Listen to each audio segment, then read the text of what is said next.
خوش آمدید ایک نئے موضوع کے ساتھ۔ آج ہماری ویڈیو کا عنوان ہے منیر نیازی کی نظم ہمیشہ دیر کر دیتا ہوں۔ اس نظم کا آج ہم تنقیدی جائزہ دیکھیں گے اور ساتھ اشعار کی تشریح کریں گے۔ ویڈیو کی جانب بڑھنے سے پہلے اگر آپ چینل پر نئے ہیں تو چینل کو سبسکرائب ضرور کر لیجئے اور ویڈیو پسند آئے تو ویڈیو کو شیئر بھی ضرور کیجیے گا۔ تو چلتے ہیں اپنی ویڈیو کی جانب۔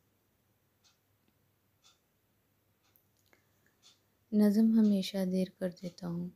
یہ نظم معروف شاعر منیر نیازی کی ایک شاہکار تخلیق ہے جو انسانی نفسیات، پشیمانی اور وقت کی ناقدری جیسے گہرے موضوعات پر مبنی ہے۔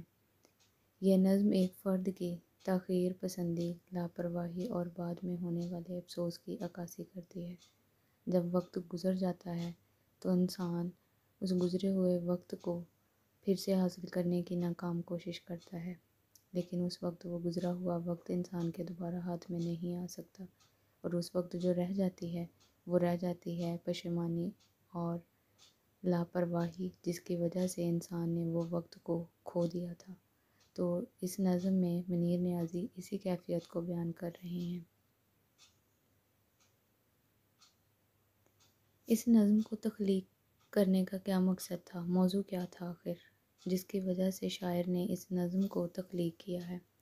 یہ نظم زندگی میں پیش آنے والے ان لمحات پر روشنی ڈالتی ہے جب ہم کسی بھی چیز کی قدر نہیں کرتے، اور جب اس کا وقت گزر جاتا ہے تو صرف انسان کے پاس افسوس رہ جاتا ہے۔ شاعر اپنی ذاتی زندگی کے تجربات کو علامتی انداز میں بیان کرتا ہے جو کسی بھی انسان کے جذبات کی نمائندگی کرتے ہیں۔ یہ نظم بنیادی طور پر ندامت، وقت کی ناقدری اور انسانی کمزوریوں کے گرد گھومتی ہے۔ شاعر بار بار اس حقیقت کو اجاگر کرتا ہے کہ وہ زندگی میں ہمیشہ دیر کر دیتا ہے، چاہے وہ محبت کا اظہار کرنا ہو، یا پھر کسی کا ساتھ دینا ہو، یا پھر کسی انسان کی مدد کرنی ہو۔ وہ ہمیشہ جو ہے وہ دیر کر دیتا ہے، وہ بر وقت کوئی فیصلہ نہیں کر پاتا، بر وقت وہ کسی کی مدد اور فنی محاسن۔ ہم اس کا تحقیقی اور تنقیدی جائزہ دیکھ رہے ہیں۔ اس میں ہم نے دیکھنا کہ کون کون سے فنی محاسن جو تھے شاعر نے مد نظر رکھے ہیں۔ پہلے نمبر پہ آتا ہے اسلوب اور زبان۔ منیر نیازی کی شاعری سادہ مگر گہری ہوتی ہے۔ وہ پیچیدہ الفاظ کے بجائے عام فہم زبان میں ایسے جذبات بیان کرتے ہیں جو قاری کے دل میں اتر جاتے ہیں۔ تکرار کی خوبصورتی۔ اس نظم میں تکرار ایک خاص کیفیت پیدا کرتا ہے۔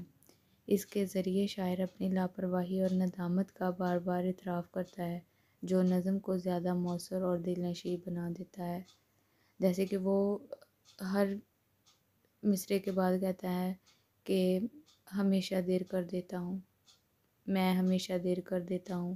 ایسے اس تکرار کو جو ہے وہ بار بار بیان کر کے اس بات پر زور ڈالتے ہیں کہ انسان وقت کے رہتے ہوئے کوئی فیصلہ نہ کرے تو بعد میں ایک پچھتاوے کے طور پر بس یہی لفظ رہ جاتا ہے کہ میں ہمیشہ دیر کر دیتا ہوں۔ علامتی اور استعاراتی انداز۔ یہ نظم بظاہر ذاتی تجربے پر مبنی ہے، مگر حقیقت میں یہ ایک عمومی انسانی رویے کی نمائندگی کرتی ہے۔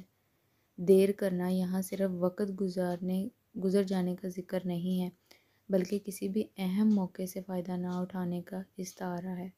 مثال کے طور پر جیسے کہ اس شعر میں بیان کیا گیا ہے، اس نظم میں ضروری بات کہنی ہو، کوئی وعدہ نبھانا ہو۔ یہاں شاعر وقت پر وعدہ پورا نہ کرنے کی طرف اشارہ کر رہا ہے کہ میں یہاں پہ بھی دیر کر دیتا ہوں۔ پھر کسی کو یاد رکھنا ہو، کسی کو بھول جانا ہو، تو یہاں پر بھی شاعر کہہ رہا ہے کہ یادداشت اور جذبات کی ناقدری کو بھی میں نے کیا ہے، جو میں ناقدری کو اب بیان کر رہا ہوں۔ کسی کو موت سے پہلے کسی غم سے بچانا ہو، یہ مصرعہ سب سے زیادہ جذباتی اثر رکھتا ہے، جہاں شاعر اس دکھ کا اظہار کرتا ہے کہ وہ ہمیشہ تب سوچتا ہے جب سب کچھ ختم ہو چکا ہوتا ہے، اور انسان کی فطرت بھی ایسی ہے کہ وہ جب سب ختم ہو جائے تب وہ صحیح کرنے کی طرف جاتا ہے۔ نفسیاتی اور سماجی تجزیہ۔ یہ نظم نہ صرف فرد کی ذاتی زندگی بلکہ مجموعی طور پر سماجی رویے کو بھی ظاہر کرتی ہے۔ آج کے دور میں لوگ اپنے پیاروں کے جذبات کو اہمیت نہیں دیتے، وقت کی قدر نہیں کرتے۔ جب موقع ہاتھ سے نکل جاتا ہے تو صرف افسوس رہ جاتا ہے۔ یہ نظم قاری کو خود احتسابی پر بھی مجبور کرتی ہے اور ایک سوال چھوڑ جاتی ہے، کیا ہم بھی ایسا ہی کرتے ہیں؟ اور یقیناً ہم سب ہی ایسا کرتے ہیں۔ جب وقت ہوتا ہے تب ہم اس وقت کو اچھے طریقے سے یوٹیلائز نہیں کرتے، اور جب وقت گزر جاتا ہے تو پھر ہمارے لیے پچھتاوا، افسوس رہ جاتا ہے۔ اور انسان کی فطرت میں ہے یہ شامل ہے کہ وہ وقت کو سنبھالتا نہیں ہے، اس کے بعد میں افسوس کرنے پر زیادہ ترجیح دیتا ہے۔ اب مجموعی طور پر اس نظم سے ہمیں کیا سیکھنے کو ملتا ہے، کیا بات شاعر نے اس میں بیان کی ہے؟ ہمیشہ دیر کر دیتا ہوں صرف ایک نظم نہیں ہے بلکہ ایک مکمل زندگی کا فلسفہ اس میں بیان کیا گیا ہے۔ یہ نظم ہمیں یاد دلاتی ہے کہ وقت اور موقع کی قدر کرنی چاہیے، کیونکہ ایک بار وقت گزر جائے تو صرف پچھتاوا رہ جاتا ہے۔ منیر نیازی نے اس سادہ مگر پر اثر شاعری کے ذریعے زندگی کی ایک گہری سچائی کو نہایت خوبصورتی سے بیان کیا ہے۔ یہی وجہ ہے کہ نظم آج بھی ہر دور کے قاری کو اپنی طرف متوجہ کرتی ہے اور دل میں ایک عجیب سی اداسی چھوڑ جاتی ہے۔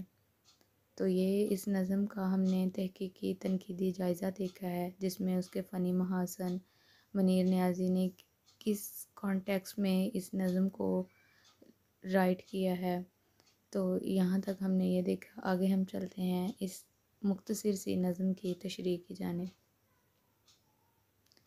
پہلا بند ہے، میں ہمیشہ دیر کر دیتا ہوں، میں ہر کام کرنے میں، ضروری بات کہنی ہو، کوئی وعدہ نبھانا ہو، اسے آواز دینی ہو، اسے واپس بلانا ہو، ہمیشہ دیر کر دیتا ہوں۔ تو اس نظم میں منیر نیازی صاحب نہایت رنجیدہ حالت میں انسانی نفسیاتی کمزوری کی طرف اشارہ کرتے ہیں اور کہتے ہیں کہ میں ہر کام کرنے میں تاخیر کا شکار ہو جاتا ہوں، میں کسی کام کو وقت پر کرنے میں ناکام ہو جاتا ہوں، کسی سے کچھ اہم بات کرنی ہو یا پھر کوئی قول اور اقرار نبھانا ہو، میں اکثر دیر کر دیتا ہوں، کسی کو کوئی پیغام دینا ہو یا جانے والے شخص کو روک کر واپس اس کو بلانا ہو، میں اس میں بھی دیر کر دیتا ہوں، اور بات جو ہے وہ بنتے بنتے بگڑ جاتی ہے کہ میری دیر کرنے کی وجہ سے جو میرے معاملات میں درستگی بھی آنی ہوتی ہے وہ بھی نہیں آ پاتی۔ وہ کس لیے نہیں آ پاتی؟ کیونکہ میں بولنے میں، ایکشن لینے میں دیر کر دیتا ہوں۔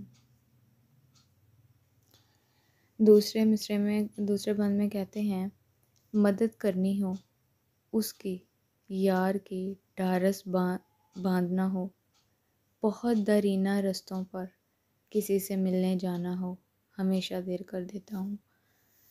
تو ان تینوں مصروں میں منیر نیازی بہت رنجیدہ حالات میں بشری کمزوری کی طرف اشارہ کر کے کہتے ہیں کہ کسی عزیز کو مصیبت میں دیکھوں اور اس کی مدد کرنے کی اہلیت بھی رکھتا ہوتا ہوں، میں اس کی تکلیف کا مداوع کرنا ہو، حوصلہ افزائی یا ہمدردی جتلانی ہو،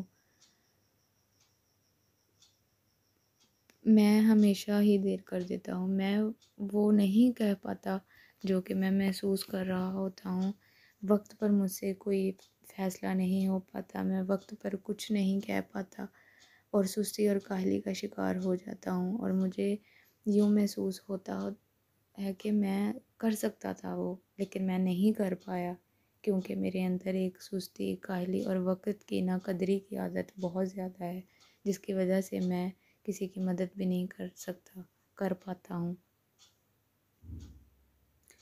بدلتے موسموں کی سیر میں دل کو لگانا ہو، کسی کو یاد رکھنا ہو، کسی کو بھول جانا ہو، ہمیشہ دیر کر دیتا ہوں۔ تو اس میں بھی یہی شاعر کہہ رہا ہے کہ جب حالات اور واقعات بدلتے ہیں، زندگی میں اتراؤ اور چڑھاؤ آتا ہے، تو میں سب کو اپنا نہیں پاتا، میں موسموں کی بدلتی رتوں سے بھی اپنے آپ کو مانوس نہیں کر پاتا، اور یہ کیا وجہ ہے کہ میں اپنے آپ کو کسی تبدیلی کے ساتھ موزوں نہیں کر پاتا، کیونکہ میں ہر کام میں تاخیر کا عادی ہوں۔ جو وقت پر رہتے ہوئے مجھے کرنا ہوتا ہے میں اس کو نہیں کر پاتا، اور میں ہمیشہ جو ہوں وہ تاخیر کا شکار رہ جاتا ہوں۔ کسی کو موت سے پہلے کسی غم سے بچانا ہو، حقیقت اور تھی کچھ اس کو جا کے یہ بتانا ہو، میں ہمیشہ دیر کرتا ہوں میں ہر کام کرنے میں۔ تو یہاں پہ شاعر آخری مصرعے میں یہی اپنی کاہلی کا پھر سے اعتراف کرتے ہوئے کہتا ہے کہ موت ایک اٹل حقیقت ہے، اس کا مزہ ہر ذیلی روح کو چکھنا ہے، ہر نفس کو موت کے ذائقے کو ایک دفعہ چکھ کے دیکھنا ہے کہ کیا ہے۔ مگر موت سے قبل کسی کو مصیبت اور مشکلات سے اگر بچانا ہو، یعنی کہ اس انسان کو کسی کے بارے میں کوئی غلط فہمی ہو، یا کوئی غلط فہمی ایسی ہو جس کو دور کرنا بہت ضروری ہے، جس سے اس کے انسان دیکھے نا، موت جو ہے وہ ایک آخری حد ہے۔